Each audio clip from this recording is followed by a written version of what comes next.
Is there really any safe tobacco device? A new product is about to hit Metro Atlanta stores. Philip Morris wants to market as less harmful than cigarettes, but come on, is it really? Joe Hankey explains the difference between the new smoking system called iQOS, e-cigs, and regular cigarettes. Cigarettes, iQOS, and e-cigs. Cigarettes hold nicotine and tobacco, which burn, creating smoke. E-cigs do not have tobacco, and a liquid chemical containing nicotine is heated, creating vapor, hence the nickname vaping. iQOS is a small electronic device which heats but does not burn tobacco-filled sticks. Those sticks still contain nicotine.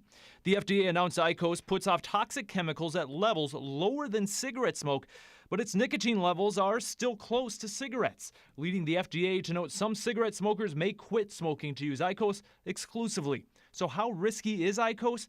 The FDA's research is limited, but Dr. Sujatha Reddy says the presence of tobacco and nicotine are red flags. The FDA cleared this product to be sold. It is not like the FDA is granting its approval for this product, and they're lumping this in to cigarettes as far as the regulations around marketing, etc. So there's no way that this is going to be considered a safe device.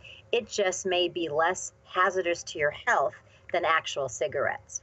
Philip Morris submitted 2 applications for the device, one for it to be sold in the U.S., which was approved. The second, which has not been ruled on, asked for approval to market the device as less harmful than cigarettes. Tonight, the American Lung Association is advocating against using iQOS as a cigarette alternative or at all.